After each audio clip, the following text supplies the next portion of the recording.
No, just it was you and done me. deliberately. It was done deliberately. I Oh, wanted to surprise. No, I ballsed up. Don't worry about that. Good evening. Good evening. Welcome, Thoughts from Iron. There is no Gatesy for this evening's match review of yesterday's game. He's already given you guys his opinions on his little match reaction yesterday. So I thought I'd invite these two beautiful men. Well, one of them and then just an S icon on the other side of me.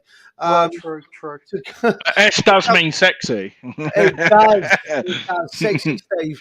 I've Attested invited by these two lovely people, Superman Andy. badge, able to recognise tall buildings at a single glance and all that sort of thing. Oh, face for radio. Yeah, I've invited these two along. You guys, Steve and Andy, everyone will know them from the extra time stuff that we were doing not so long ago, and we're looking to kickstart that again. Those of you that don't know or haven't already, please subscribe, like, share, all the rest of that malarkey that Rob is so casual at doing. Also, in the link below, you will find the donation page for the Iron supporting food banks. I'm not going to press the video like Rob does. You've seen it all so many times. So if not, just go watch one of Rob's videos. It'll be there. We're here to discuss this evening, gentlemen, that wonderful, wonderful result. In my opinion, felt like a win yesterday. Cool. We'll get straight into it. Steve, I'll come to you first. You saw the lineup. What did you think? Oh, not overly impressed. I'd have started Cornet for some pace. Kerr at the back for Kerr and Cresswell frightened the living daylights out of me. And Antonio, again, I wasn't overwhelmed, but I think he was the best choice we had. But that's what Moyes put out, and how wrong was I proved? Hugely. Yeah, you know what? I know that feeling. I saw two names on there, and I mean, I'll be honest. I was having a conversation in the pub, and we were talking about a lineup and a tactical setup. And Andy, come to you. When you saw Kehrer and Cresswell in that starting lineup, knowing what was on that side of the pitch as such, coming up against them in Saka, Bukayo Saka, you must have thought the worst, mate, right? Do you know what? I don't criticise Kehrer as much as what a lot of people do. You don't play for Germany if you're shit. Yeah. You don't play for PSG because you're shit. It's exactly the same as when we signed Pablo Fornals, etc. Players need time to adjust to the Premier League. And the one thing what Kehrer's got to his advantage is pace. So if he does make the mistake, he's got the ability to get back into position. I was very surprised that he played on the left centre back position like he did. Yeah. And it did worry me the first clearance he had when he just literally passed it like 2 yards, and I was like, I'm eating my own shoes. That's what it was like. But with regards to Cresswell, I'm just amazed, to be perfectly honest. I've criticised him so much and how much Emerson has made that position his own. And all I can think of is Moyes wants Emerson to be bombing up and down that pitch on Thursday. That's the only reason why I see he's gave him the rest, because of the amount of football he's played. But that's probably Aaron Cresswell's best game. I know he was at fault for 2 goals. Take them out, that's probably his best game he's had all season. Yeah. No. The communication. We'll move on to it. The communication, the communication side of it. No, that's fair enough. I mean, listen, as I say, I was having conversations with people in my pub, and they were asking, we were talking about lineups coming out at around 1 o'clock, etc., etc. And I turned around and said, I'd be very surprised if I see anything other than a 5-3-2, 5-4-1, 3-5, whatever, however it works out.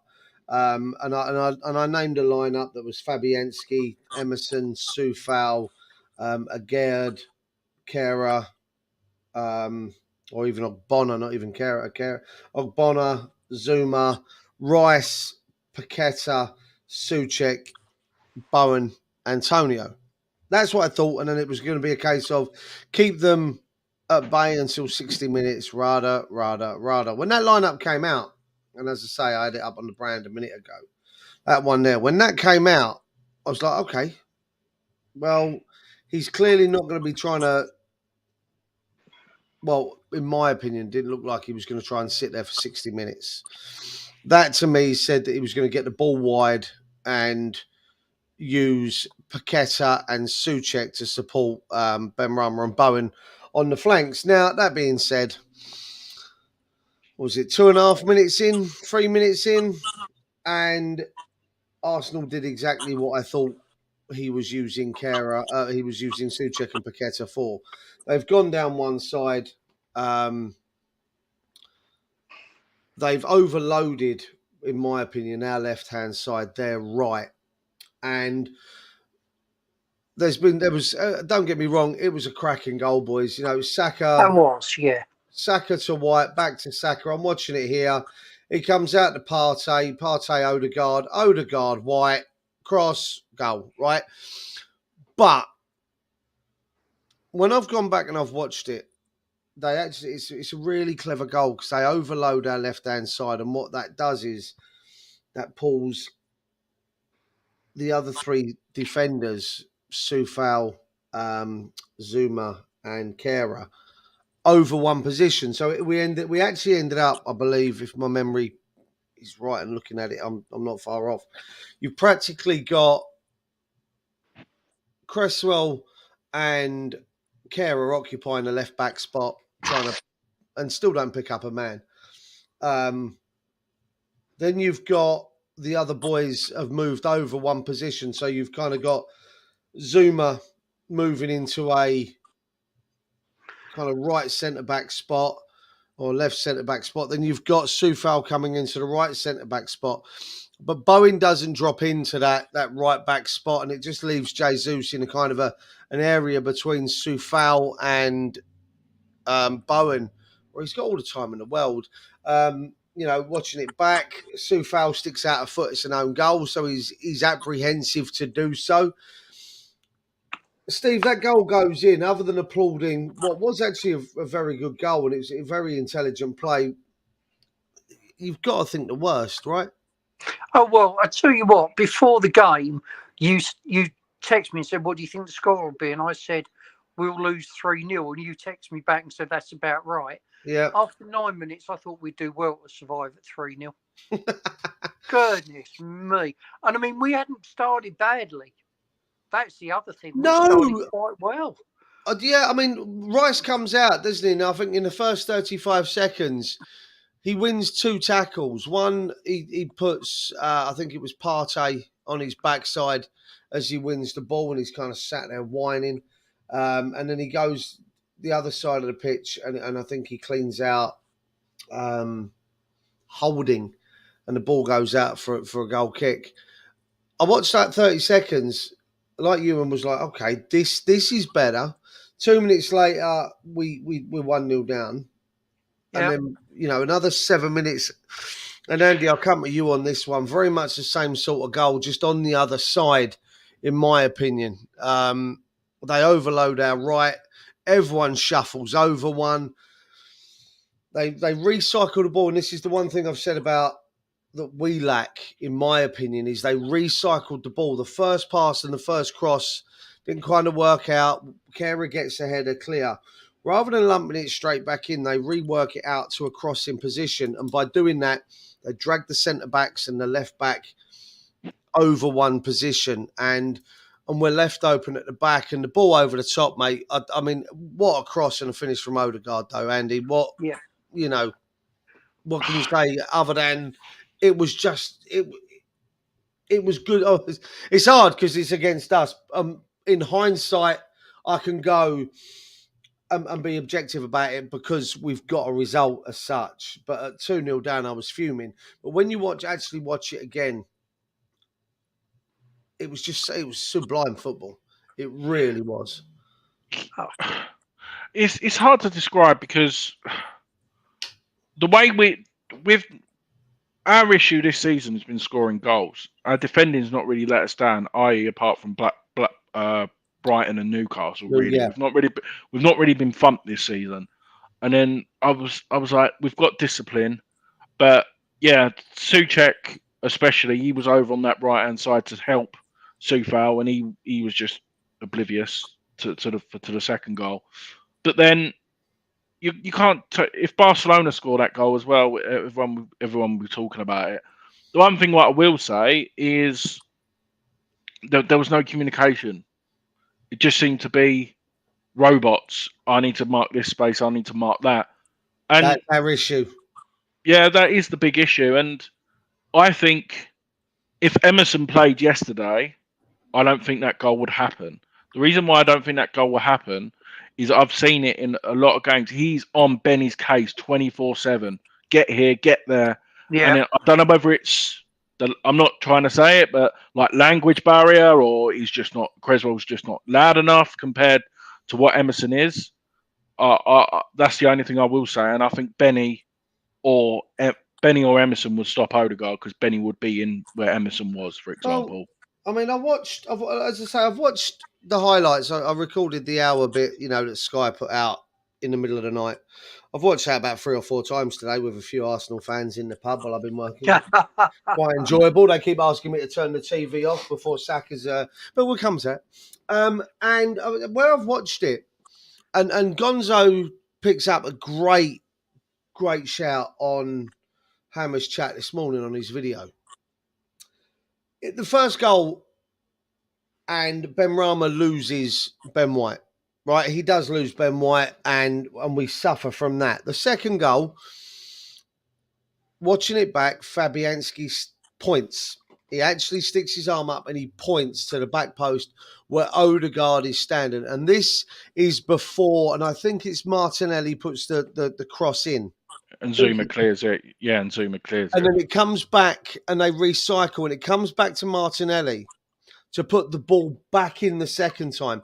Before the ball gets to Martinelli, Fabianski is already pointing at Odegaard, having about 20 yards of space behind. The ball comes in.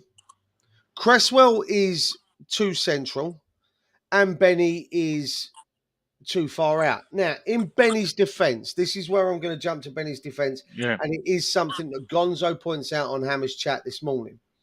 On the forum channel, he actually says if you go back and watch that replay, Ben White is about 4 yards away from where Benrahma is standing, right? Well, that's Benrahma's man. He's the fullback. Now, as the ball is crossed in, Declan Rice is marking space, and so is Lucas Paqueta, if my memory serves. I think it was Paqueta. It's either Paqueta or it's Kehrer, right? It's one of the two. Now, I'm just watching it here. Declan Rice is marking space, and it looks like it's Cresswell and Kehrer marking space, right? Benny tracks in, and he's actually about 5 yards off of Odegaard. Now, in Benny's defence, just before that cross comes in, he's actually marking Ben White on the edge of the box. Now, he lost Ben White for the first goal 5 minutes beforehand, and everyone had a go at him. If you watch the replays back, people turn around and point to Benny and say, well, that's your man. You should have been there. I feel slightly sorry for Benny that after the second goal goes in, you've got Bowen, Rice, Cresswell, Souček, Kehrer, and Zuma, and Soufal, actually, all throwing their arms up, looking in the direction of Benrahma. Benrahma's got his arms out at his side saying, who do you want me, and I'm paraphrasing here, who do you want me fucking marking? Do you want me marking Ben White, who's the man I'm meant to be working, he's their fullback, or do you want me tracking your man, Deck? Like, you can see he's exasperated, he's thrown his arms out, he's like, fucking hell, do you want me to do? So I'm actually gonna kind of defend Benny. Fair enough. In my opinion, anyway, he had his man. But you're right, Andy. The lack of communication. it's all well and good Fabianski sticking an arm out and pointing at Odegaard at the back post. So then Creswell should be shouting, "I've got someone," or "I'm with that," to Benny to go and do that. Like and that's the either big... Benny to drop in, or even Declan Rice to take 4 steps backwards. And I think that was the key. At that point, I'll be honest with you, I had a pub full of people, Arsenal fans, a couple of West Ham fans, but mostly Arsenal fans. And I'm sitting with my back to the entire pub because I didn't want to face anyone. I'll be honest, before the game, like Steve said, I said it sounds about right, 3-4-0. I was there because West Ham were on telly. Right, let's be honest. Yeah. I had someone start their shift as it was. West Ham were on telly, so I'm watching it. It's West Ham on telly. Of course it is. I'm going to watch it. You know, unfortunately couldn't get to the ground because it was only very late that I realised I had someone that could come in. Steve had obviously said I could use his tickets, but couldn't go. So next best thing is watching it on telly. I've got all the Arsenal fans in my face. And I'm there going, I don't care. For me, the way I looked at this game yesterday, in the same way that I looked at the Man City game coming up, is it's kind of one of them throwaway games, isn't it? It's not something we're expecting to get anything from. So you sit back and just what will be will be. So they're all in my ear rolls, all that rubbish, right? So you just get on with it. I'm going to put it to you first, Andy. I've already explained to you, and I've got the pictures, haven't I? Yep. So I'm not gonna. I don't want to force on you. You've listened to my talk on that, and I'll come to that after I've spoken to Steve as well. What did you see the change, or when did it feel like we'd made a change that stopped Arsenal, or if any, do you think we made any change, or was it the fact that Arsenal didn't want to press for a third? That made it so easy from coming through us. What do you make of that? What was your... I just think Deck had a word with them and went, we need to press them.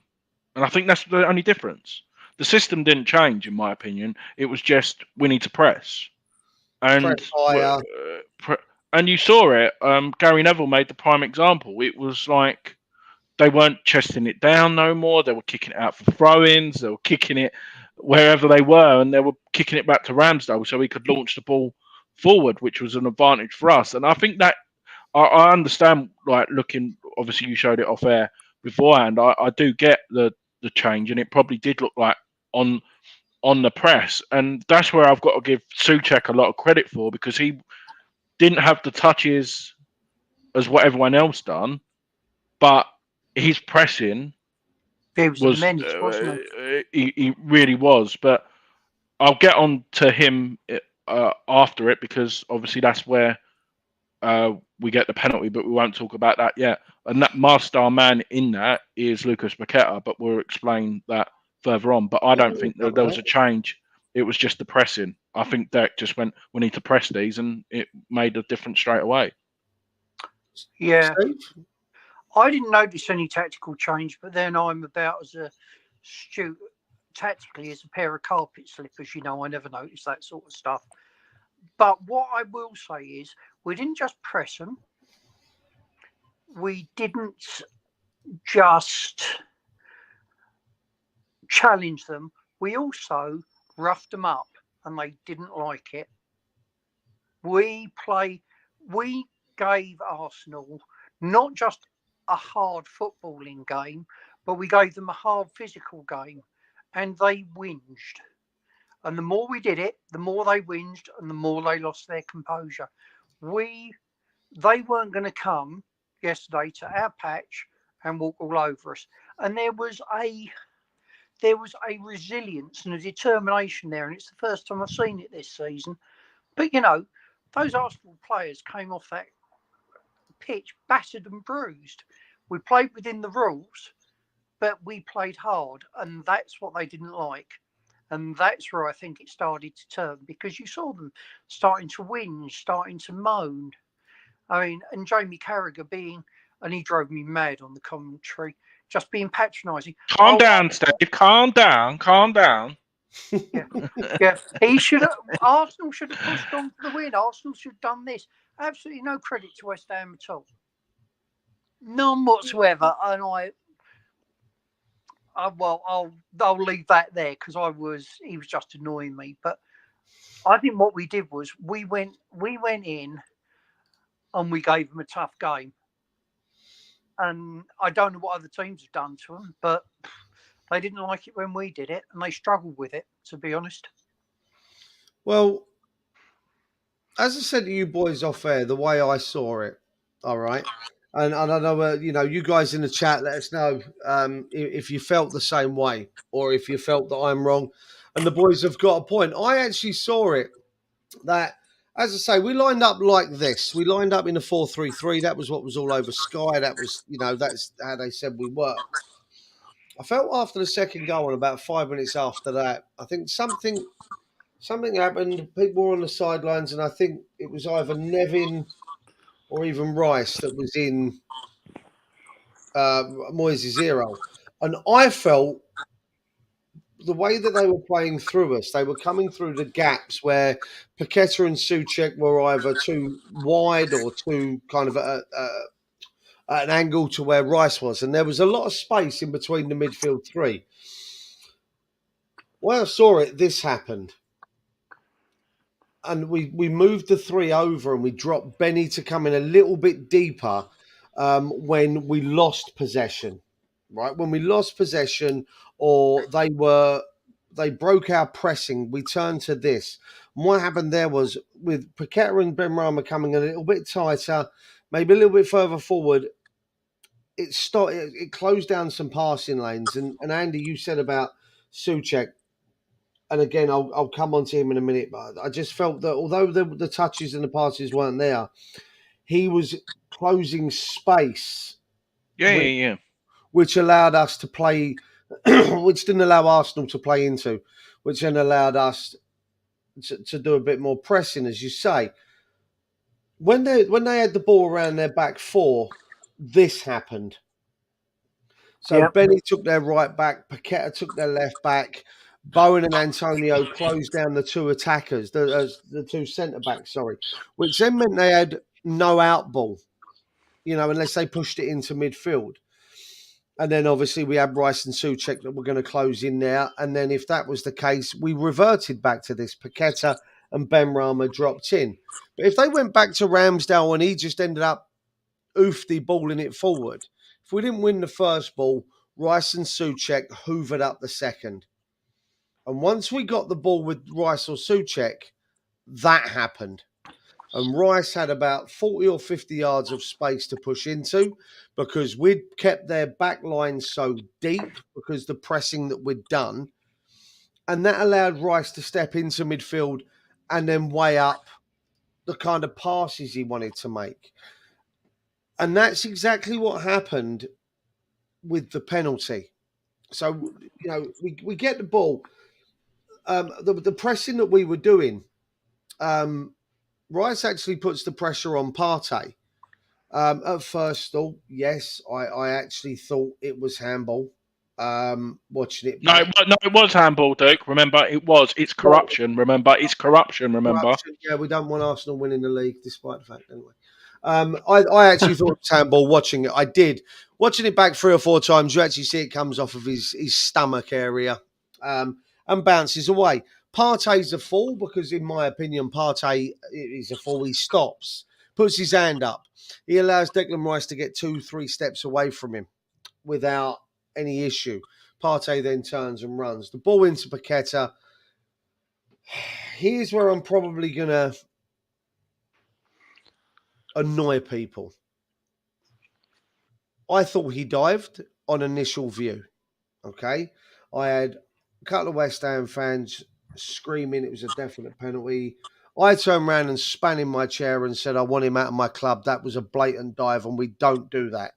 We blamed Yarmolenko for diving against Kidderminster. Steve, you watched the game.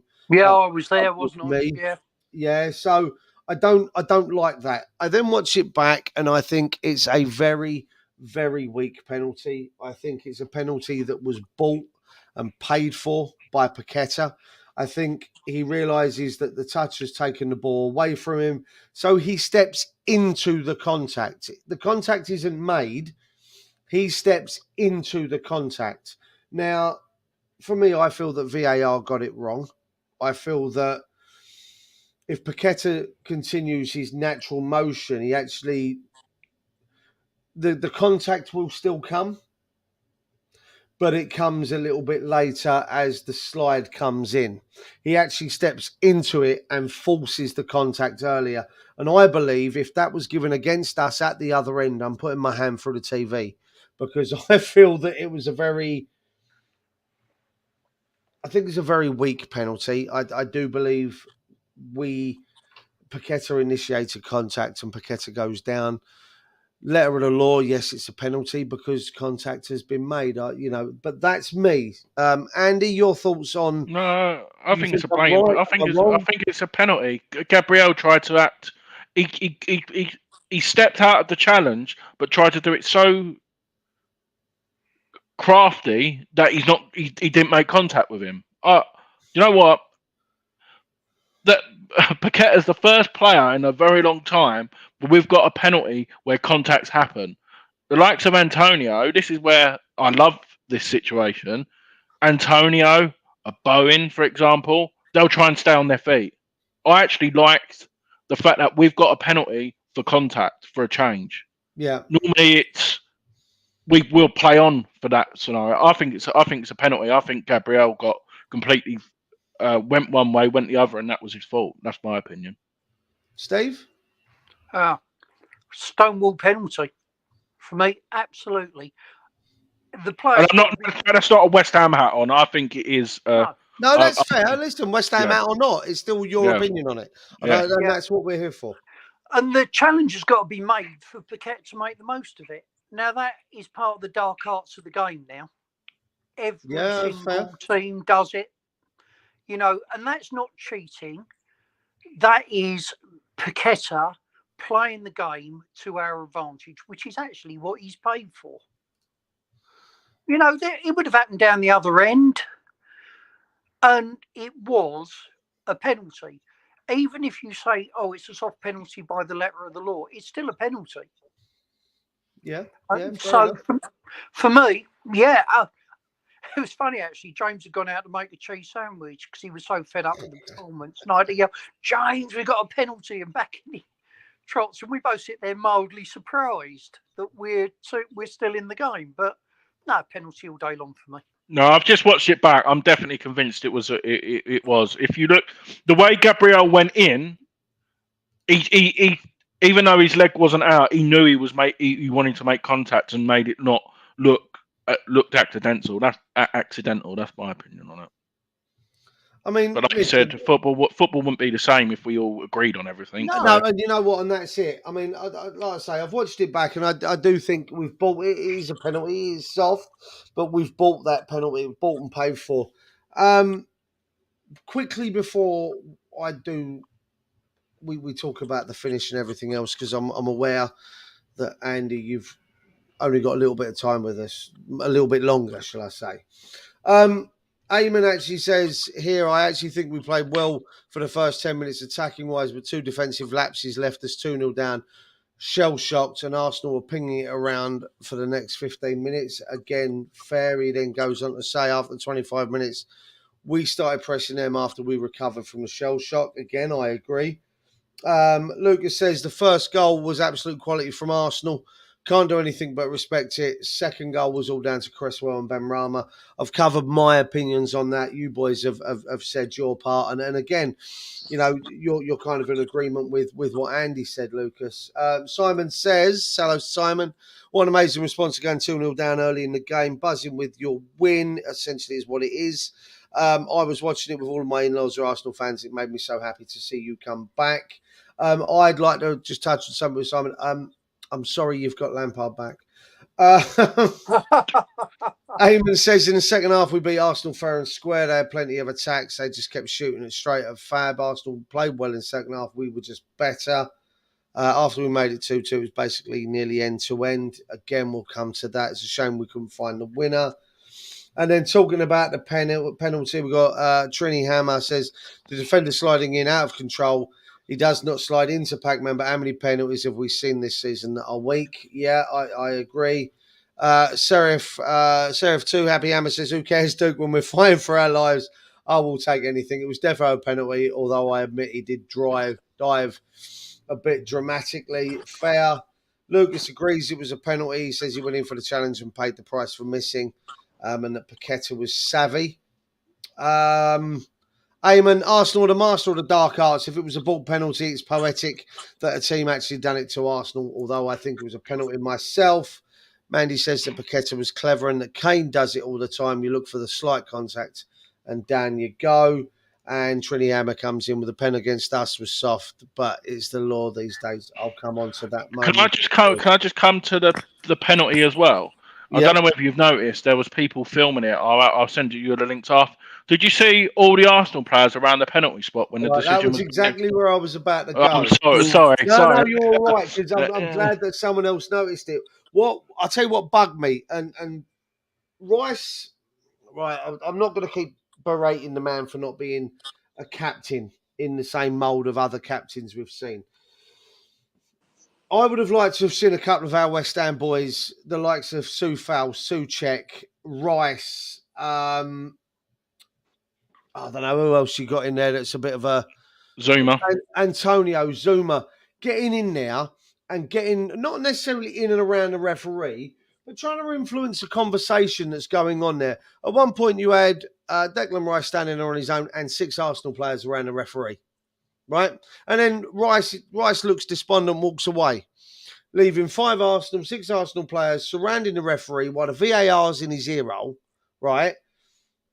And it bugged the shit out of me. I think Xhaka actually scrapes his foot along the penalty spot. If you watch carefully on the highlights, he actually drags his foot across. So yeah, I see where you're coming from, Andy. I do believe we should have had a couple more bodies in that vicinity to not necessarily influence the referee, but to try and...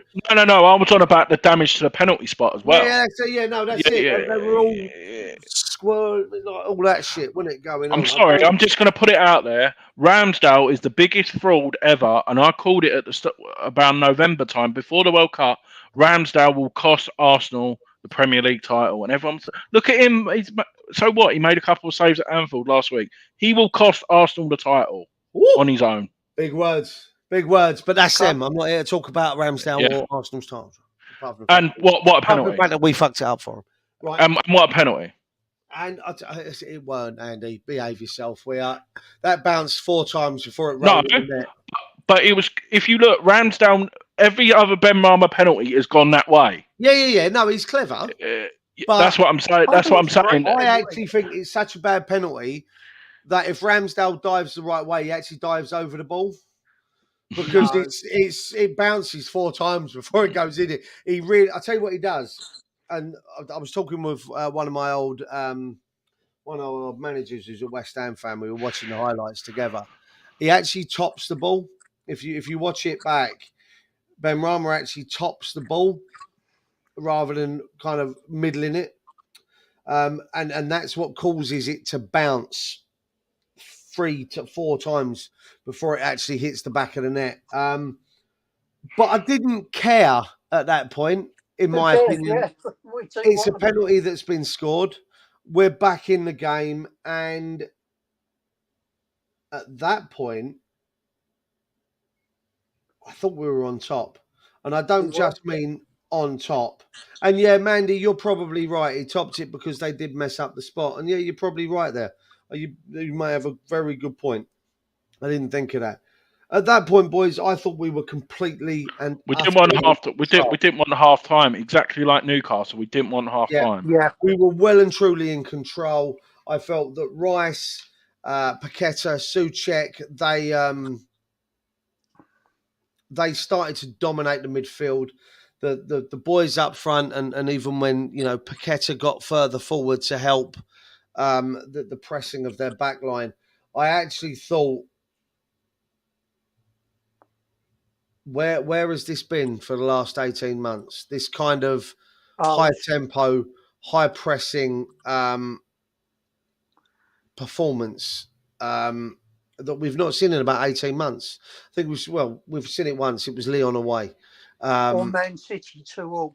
Or the Man City 2-2, Steve, which was the final or one of the final games of the season. Final games, we were both there, weren't we? Yeah, I think I had Robs for that. I think. And what a game that was!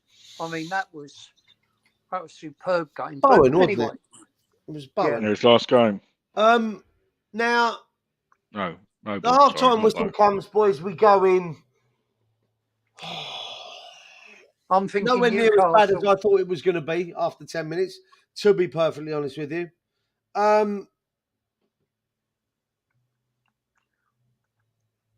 How confident were you at that point that something was coming out of the game? I think that's the only way I can put it. At half-time, did you feel like we could get something?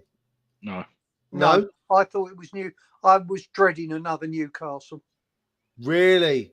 The reason why I wasn't is because I just thought Arteta's going to go for it. I thought he'd bring Trossard on or whatever. I thought he was going to make 2 or 3 half-time subs, probably go 3 at the back or something because Tierney can play as a centre. I thought he was going to go for it. If I'm being perfectly, I thought at half-time that's what I thought. But when he slowly didn't start making the changes, that's when I thought we'll have it. But if you ask me between the half-time break, I thought we missed our opportunity to get another goal back. Steve? Yeah, I didn't know what to expect. If we came out and we did what we did against Newcastle, we get hammered. If we come out and we carry on doing what we're doing, regardless of who's on the pitch, they're not going to find it easy. So I thought, if we can keep this tempo up, there's something in this game. But what really swung it was their penalty miss. You know, that was a moment of pure delight. You know, they've roughed up the penalty spot, and ironically, it's their penalty taker from that same spot that misses it. You know what? Again, something I was going to mention. I'll get there in a second. My brother actually, obviously, I'm in 6 or 7 different chats that that are involved in West Ham, and my brother actually sent a message at halftime yesterday. Right, I'm going to try and find it because I should have really been a bit more organised for this bit. And he actually said we're going to go in. We're going to go in at halftime, and he turned around and said he 100% backs Arteta to go into the changing room and tell the Arsenal players 1, 2, and 3. Right, 3 things. And if you do those 3 things in possession, you're going to obliterate this West Ham team, right? That's what he said. And he's put, we will win this game. It's that simple. David Moyes was going to go in at halftime and say, right, if you don't want to lose this game, this is what we've got to do. 1, 2, 3. Stay back, keep it tight, and hope we counter and catch them on the break, right? And my brother then comes to say, look what confidence does, and it gives you as a player. Show us how to win the game, but not hopefully try and and we can then stop them from scoring. We don't want to be lucky about it. And, once I read that, I was kind of like, yeah, I really hope we don't go in and Moyes doesn't go, right, stop the pressing. Let's keep it tight. Let's see how we go for the next 15, 20 minutes. And then we'll start putting some more pressure and putting players further forward. And I'll be honest, there was part of me that was kind of like, please don't do it. Please don't do it. Because I actually thought, not that Arsenal were there for the taking, but last week's playing on their mind. Yeah. And as Steve said, they didn't like it up them. They didn't like us getting in close, tight. They enjoyed just a lot of passing in that 15 minutes at the end after they'd scored. They enjoyed a lot of time on the ball before, Nevin and Moyes, Rice. They had that kind of conversation where we just needed to get close and put the pressure on. Now, I have to say that we came out in the second half. We still pressed, but it was that kind of game where the next goal was going to be all important. The next goal was massive. If they score our head stripe 20 seconds into the Newcastle second half, we saw it happen. And I thought if we can get the goal back, we can actually really push on and maybe get something more from the game. We come out, there's a bit of dicking around, however it works. I think it was it 5 minutes into the second half? Yeah. 7 minutes in the second half. I think they get a corner, it's recycled, comes back out, and I'm not sure. Antonio blatantly handballs it, apparently. Yeah,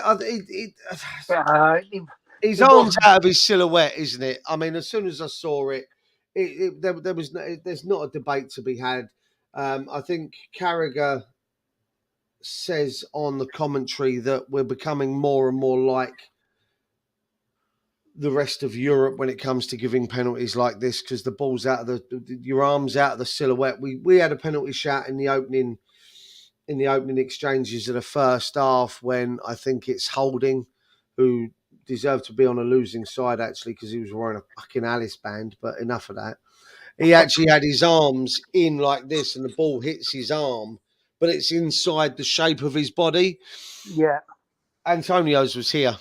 It wasn't an unnatural position. No, it wasn't, because, again, I've seen penalties given in other games where he was making his body smaller. He wasn't making himself bigger. He was turning sideways.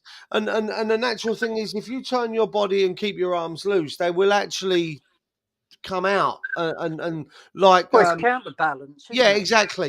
So it's that. I don't know, but I think it's harsh. And when you consider the distance, but I mean, listen, it was given. We can't we could debate the rules around penalties, handballs, and anywhere else on the pitch. It's still given as a free kick. So I think it's if that happens elsewhere on the pitch, it's still a free kick. Therefore, you can't change it just because it's in the box. No, for me, it's a pen. I can see what everyone's saying. Antonio was right next to the player that kicked it. If it was 2 more yards, I would say definitely penalty, but he was too close, in my opinion. Well, I'll tell you what. I'll give you an example. Last night, I was watching the Portuguese Superliga, and Sporting Lisbon were playing a team that I'd never ever heard of. And the geezer goes They up. Smashed them, didn't they? They smashed them. I don't know. It was part of my bet, and they missed a penalty, so I'm not happy. But the guy goes up for a header, headers it wide. It's going 2 yards wide of the post, 3 yards wide of the post. But because the geezer's turning his back, his arm actually comes out behind him, and the ball rolls down his arm into his hand, and then he kind of, as he's finishing his motion, the ball flicks off his hand and goes out. Well, it's a penalty. I mean, it's It is. It's not deliberate. He's got his back to it, but it's still a penalty. It's more of a penalty than some of the others I've been given, and I will say the same for the Antonio. Yeah, his arm was out the ball. He didn't move his arm, but it still changed the direction of the ball. I see where everyone's coming from, but I think it's a pen. I think it is. As you guys have all pointed out, and someone else has in the chat as well, it's on the penalty spot that they scuffed up, and he absolutely shanks it wide. Big moment, Andy. Big moment that he puts that ball wide. Fabianski does go the right way, but I think he saves it. Do you really? See, I think he's just under the ball. He'd have to throw a big arm up. No, I think he saves it. Like you said, if I had to pick between Areola and Fab for penalties, I'd have Fab in goal. Oh, I'd still pick. I think it is. I think he saves it. I really do. Fair. I mean, I'm not going to argue with you. I must admit, as he came up to the penalty, I thought he's got to get this past Fab. I mean, look at the penalty save Fab had in that Man City game. Yes. He does. He's great on penalties, and I feel sorry for Areola that he's not our first choice. But at the moment, I don't think he takes the shirt off Fab. I think Fab's been really good. Fab has been outstanding. I'm not going to lie. Obviously, he puts it wide, and I just want to touch on the reaction of Martin Odegaard. Right, I know everyone. It's really strange because we moan that Declan Rice is too young to be a captain, and then you've got Martin Odegaard, who is captain of Arsenal, a team that are on a title charge and have been where they've been for so long. I just want to point out his reaction. He runs up. He runs up behind Saka, puts an arm around his neck and his shoulders, gives him a hug, gives him a pat. Come on, get your head up, back in the game. Don't worry about it. Let's crack on and win. We're still winning 2-1 at this point. Let's go. And I thought that was fantastic. Yep. A lot of the players just turned their back on him and left the vicinity. Odegaard, forgot anything else, I'm going straight to my teammate. And for me, I thought that was fantastic. I thought that was brilliant on Odegaard's part. 2 minutes later, boys, we get a corner. I say it was a corner. It might as well have been. It was Soufal's long throw, and I'll be honest. Rory Soufal. Rory Soufal. Can I be honest with you? Unbelievable. Can I be honest with you two boys? I'm not going to tell the people in the chat. I'm going to whisper it to you two boys. As he took the throw and they won the header and cleared it, I shouted at the TV and heard by everyone else in the pub, stop taking the fucking long throws. It's clear it's not fucking working. Well, I was proved wrong because the clearance falls straight at Kehrer. And I'll be honest, I wonder what the fuck he was doing when he just lumps that ball back. But I believe he saw Jared Bowen. Yeah. I think that is a pass and a half, chaps. That was brilliant. And on his weak foot as well. On his weak foot. Absolutely, on his weak foot. Now, everyone's slating Ramsdale, and Andy, I know you're not his biggest fan. But Steve, I'll come to you first. I will come to you first on this, and then Andy can get his Ramsdale hate out of the way. I actually think him putting it into the floor and again topping the ball on that shot actually makes that harder to save for Ramsdale because it gets so much top spin that when it comes off the turf, that ball picks up speed and travels. Yeah. And that's why he doesn't get to it. He gets a hand to it, but he pushes it inside the post. I think that benefits him, Steve. Benefits Jared Bowen. I actually think if either he hits that right and it goes 12 yards over, he doesn't top it and Ramsdale makes the save because it's the power it's at. But he hits it into the floor and it actually takes it away from Ramsdale and actually gives Bowen the goal. Well, I've got to say about that goal, that ball by Kehrer, there's no way that was a lump. That was just a beautiful piece of football on his weaker foot. And I sat there and I watched it and I thought, blimey, he had some vision there. Good technique by Bowen because that wasn't an easy shot to strike to get on target. Ramsdale, people go, oh, they'll be disappointed he didn't save it. Couldn't care less, he didn't. And people are saying, we should have beaten West Ham. I've heard this a lot. And the simple reason is anybody who says that, you didn't beat us because you weren't good enough on the day. For between 25 and 75 minutes, we were the better team. At 75 minutes, those players were dead on their feet. John, I think you need glasses. Love you, John. I hope you had a fantastic holiday. How very sad that people actually think who is that good-looking fella on the bottom. But no, I mean, I think he means Noble's picture in the background. But no, Andy, go on, Steve. No, go on. Yeah, I mean, we deserved it. Whichever way you cut that, we deserve to be level.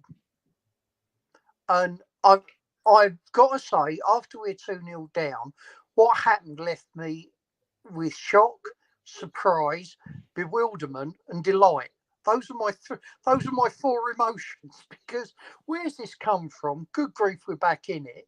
Surprise, we're still back in it. Delight, we've got something from the game. But we deserve to be 2-2 at that point. Andy, tell me It's a about great- Ramsdale ballsing up. Go on.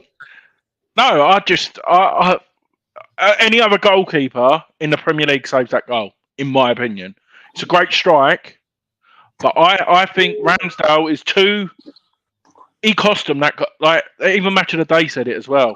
He should be doing better. I'm not saying the finish wasn't good, but he's too worried and too happy and agile. Don't get me wrong; he's made some good saves for Arsenal. I've seen him live, especially he has. But remember the chip when he was just too. Remember in the Europa League, Sporting Lisbon, straight over him. He's been known for making losing his concentration. But what I want to say was the togetherness on that goal was like what you mentioned, Leon, Man City. I've not seen that all season. Yep, they were was all brilliant. there. I think the only person missing was Fabianski. I think he would be fucked if he ran down that end, to be honest. I tell you what, you say that word based on the fact of Fabianski running up. I'll tell you what, there was a point, and I'm going to praise a certain someone. He's taken a lot of stick that he can't defend. He's got no pace. He struggles now. There was a pass after we'd scored, and I think it was Paqueta, and he absolutely left Aaron Cresswell probably about 10 yards short on a pass. And they broke, and I think they were 3-on-2 or 4-on-3 at one point. I know what you're going to say. Cresswell, I'll tell you what, he was running at full tilt. Saka, to be fair, he was 8 yards behind Saka, but kept pace, if you get what I mean. Yeah. Although he did look like he was running in fucking treacle. But he got back, but he didn't chase the man. And this is where I want to give Cresswell credit where credit's due. He didn't chase the man. He chased the space. He figured out what Saka was going to do. He was going to get to the edge of the box and then cut in. And what Cresswell did, he got back into the space that Saka turned into. Got into Saka's periphery, and Saka panicked and really lashed at the shot and put it straight into the arms of Fab. I tell you something. Cresswell his credit there for absolutely working his bollocks off to get back. He won't play against Ghent on Thursday just because of that, because he's still going to be fucking knackered come Thursday morning. He's still going to be blowing out of his arse. I thought you was going to talk about Kara's Cruyff turn. Oh, listen, that man. Can I just give an Andy, but it's close. Can I just go back to that? When that Arsenal break started, there were 3 against 2. By the time they got into our box, it was 3 against 5. Yeah. And that for me, I said it to James. I said, "Well, that's some commitment to get back there," because we were miles off it. Yeah, we were, because we were putting a bit of pretense on getting forward. Just before we start to wrap it up, because I'm aware of the time, I want to comment on the bullying tactics that we employed. Not in a bad way. I'm certainly not saying it in a bad way. We actually got physical yesterday with an Arsenal side that didn't like it. If you watch Antonio in the first half, he chases Gabriel into the corner and bullies Gabriel into mistakes. He bullied Jesus off the ball to the point that Jesus picked up a booking for dragging him back. He bullied so can I just say what a player Jesus was? He was all over that pitch yesterday. When he went off, I was happy. I thought he was outstanding. I also don't think he caused us as much problems as I thought he was going to. Yeah. I agree with that. Benrahma, I won't labour the point because I actually think he was offside, but Benrahma, he bullied Holding He gets into the box, takes a shot, Holding blocks it, and it comes back out to the touchline. And it looks like Holding's going to be first to the ball. And Ben drops a shoulder. Right. What a ball. Absolutely shoulders him. But not only does he shoulder him, he gets control of the ball going forward, despite the fact that he was running backwards. Puts an absolutely delightful ball into the box. Like I say, I think Antonio may or may not have been called offside by VAR. It's very difficult to figure that out in this day and age. I think Antonio, if he was a striker, scores that. I actually think if he's a actual natural out and out striker rather than a converted right wing back, we get a goal there. No, they said that on Match of the Day too, and I agree. I can't remember her name now. She won the Jungle. What's her name? Oh, fucking hell. What's her name? Jill Scott. Yeah. She said it. If Antonio was smart enough and run back to be not onside, but run further back and then running onto it, he scores. It's because he was being lazy. He probably would. He'd be running onto it full pelt and probably would score. But at that point, he was knackered.